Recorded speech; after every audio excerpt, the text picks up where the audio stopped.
Hi friends, welcome back to my channel. ഇന്ന് ഞാൻ ആട്ട ഉപയോഗിച്ചിട്ട് ഉണ്ടാക്കാൻ പറ്റുന്ന നല്ലൊരു പ്ലം കേക്കിൻ്റെ റെസിപ്പിയാണ് ഇന്ന് നിങ്ങൾക്കുമായിട്ട് ഷെയർ ചെയ്യുന്നത്.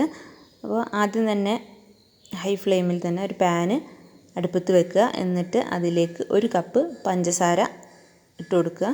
എന്നിട്ട് എന്ത് ചെയ്യണം, അത് നന്നായിട്ടൊന്ന് ക്യാരമലൈസ് ചെയ്യണം. അത്യാവശ്യം ഒന്ന് കളറ് മാറി വരുന്നത് വരെ ശരിക്കും ഒന്ന് ഇളക്കി കൊടുക്കുക. എന്നിട്ട് കളറ് മാറി വരുമ്പോൾ എന്ത് ചെയ്യുക, അതൊന്ന് സിമ്മിലേക്ക് ഇടുക, അല്ലെങ്കിൽ ഒരു മീഡിയം ഫ്ലെയിമിലേക്ക് മാറ്റുക.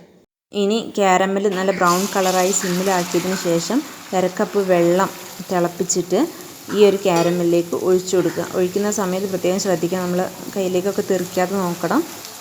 പച്ചവെള്ളം ഒരിക്കലും ഒഴിച്ചു കൊടുക്കരുത്, കാരണം പൊട്ടിത്തെറിക്കാനുള്ള ചാൻസ് ഉണ്ട്. അതുകൊണ്ടാണ് ചുടുവെള്ളം തന്നെ ഒഴിച്ചു കൊടുക്കാൻ പ്രത്യേകം പറയുന്നത്. ഇനി അത് നന്നായിട്ടൊന്ന് മിക്സ് ചെയ്തിട്ട് തണുക്കാൻ വേണ്ടിയിട്ട് മാറ്റി വെക്കാം. ഈ ക്യാരമലിലേക്ക് വെള്ളം ചേർത്തതിന് ശേഷം അത് കുറുക്കിയെടുക്കേണ്ട ആവശ്യമൊന്നുമില്ല. ജസ്റ്റ് ആ ക്യാരമൽ ആ ഒരു വെള്ളത്തിലൊന്ന് മിക്സ് ചെയ്യാനുള്ള ഒരു ടൈം മാത്രം ഒന്ന് പതുക്കെ ഇളക്കി കൊടുത്താൽ മതി.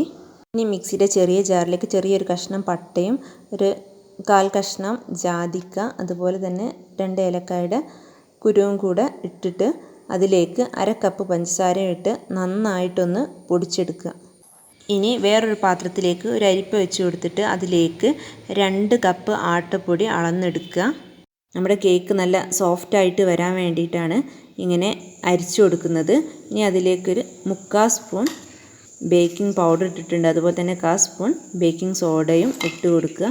നേരത്തെ അടിച്ച് വെച്ചിട്ടുള്ള ആ പഞ്ചസാരയുടെ പൗഡർ ഉണ്ടല്ലോ, അതും കൂടെ ഇട്ടിട്ട് ഒരു 2-3 വട്ടം നന്നായിട്ടൊന്ന് അരിച്ചു കൊടുക്കുക. ഇനി ആട്ട നന്നായിട്ട് അരിച്ചെടുത്തതിന് ശേഷം മിക്സിയുടെ വലിയ ജാറിലേക്ക് നമുക്ക് കോഴിമുട്ട പൊട്ടിച്ചൊഴിച്ച് കൊടുക്കാം. ഇത് ഫ്രിഡ്ജിൽ വെക്കാത്ത മുട്ടയാണ്. അപ്പോൾ അതെടുത്തിട്ട് ഞാനിപ്പോൾ എടുത്തിട്ടുള്ളത് 5 എണ്ണമാണ് കേട്ടോ.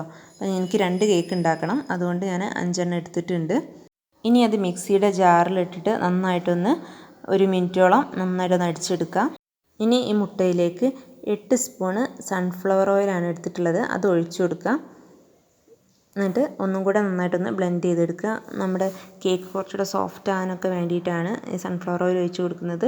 ഇനി അത് നന്നായിട്ട് അടിച്ചു കൊടുത്തതിന് ശേഷം എന്ത് ചെയ്യാം, നമുക്കതൊരു പാത്രത്തിലേക്ക് ഒഴിച്ചു കൊടുക്കാം. ഇനി അതിലേക്ക് നമ്മൾ നേരത്തെ വെച്ചിട്ടുള്ള കാരമലൈസ് ഇത് വെച്ചിട്ടുള്ള ആ ഒരു സിറപ്പും കൂടെ അതിലൊഴിച്ചിട്ട് നന്നായിട്ടൊന്ന് ഇളക്കി കൊടുക്കുക. ഇനി അതല്ലെങ്കിൽ മിക്സിയുടെ ജാറിലിട്ട് അടിക്കുന്ന സമയത്ത് ആക്കി കൊടുത്താലും കുഴപ്പമൊന്നുമില്ല. ഇനി നമ്മൾ നേരത്തെ മിക്സ് ചെയ്ത് വെച്ചിട്ടുള്ള ആ ആട്ടപ്പൊടി അതിലേക്ക് ഇട്ടിട്ട് നന്നായിട്ടൊന്ന് ഇളക്കി കൊടുക്കാം. ഇനി ഒരു നോൺ സ്റ്റിക്കിൻ്റെ പാത്രത്തിൽ നെയ്യോ ബട്ടർ എന്തെങ്കിലും തടവിയിട്ട് ഈ ബാറ്റർ ഒന്ന് ഇതിലേക്ക് ഒഴിച്ചു കൊടുക്കാം. ഇനി പഞ്ചസാരയുടെ അളവൊക്കെ നമ്മുടെ ഓരോരുത്തരുടെ ടേസ്റ്റിനനുസരിച്ച് നമുക്ക് മാറ്റി കൊടുക്കാം. അത് നമ്മൾ ആ പൊടിച്ചെടുക്കുമല്ലോ, ആ സമയത്ത് മാറ്റിയാൽ മതി. ഓക്കെ, കൂട്ടിയിട്ട് കൊടുക്കാം.